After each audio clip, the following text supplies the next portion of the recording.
ఈ దేశ నిర్మాణం చేసినటువంటి క్రైస్తవ సమాజం కలలుగన్నటువంటి రాజ్యం స్క్రీన్ మీద మీకు కనిపిస్తా ఉంది. 1807లో abolishment of the slavery act ఈ రాజు తీసుకొచ్చాడు. ఆంధ్ర జోగిని యాక్ట్ మనం తీసుకొచ్చాం. ఇంగ్లీష్ ఎడ్యుకేషన్ ఫర్ ఎవ్రీబడి, ప్రతి ఒక్కరికి 1835 మనం తీసుకొచ్చాం. 1795 రైట్ టు ప్రాపర్టీ, అంతకు ముందు ఎవరు భూములు కొనటానికి లేదు. బడుగు బలహీన వర్గాలు భూములను స్వాధీనం చేసుకునేవాళ్లు. నువ్వెవరు రే, బయటుండు, నువ్వు మా ఇంటికి రావద్దు, నీ నీడ పడద్దు అన్నారు. కానీ నీ రాజు భూమి కొనుక్కునే అధికారం, భూమిలో పండించుకునే అధికారం, పండించిన దాన్ని తినే అధికారం నీది. కైసర్ అగస్తస్ మరియు కైసర్ తిబేరియస్ ల ప్రతినిధి అయిన పిలాతు ముందు నిలబడుకుని నా రాజ్యము నీ రాజ్యం లాంటిది కాదని చెప్పాడే ఆ రాజు. Right to property, abolishing killing children, right to education 1913.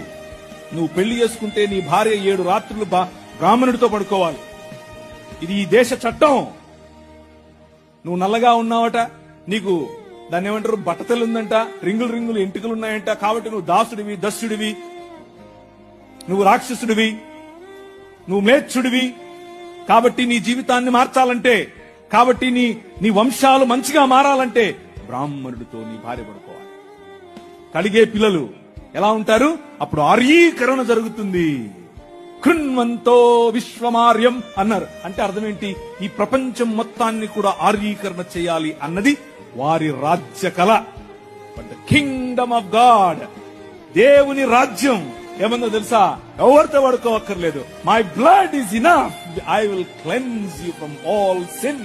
ప్రతి పాపము నుండి యేసు రక్తము నిన్ను కడిగి పరిశుద్ధునిగా చేస్తుంది. నల్లట్ట పుస్తకం మోసుకొచ్చినోళ్ళు కష్టపడి పిల్లులు వేసి రిట్ పిటిషన్లు వేసి నిలబడి కొట్లాడి నీకు ఇచ్చిన హక్కిది. అబాలిషింగ్ చైల్డ్ మ్యారేజెస్, ఇలా చెప్పుకుంటూ పోతే ఎన్ని చట్టాలు చేశాం మనం.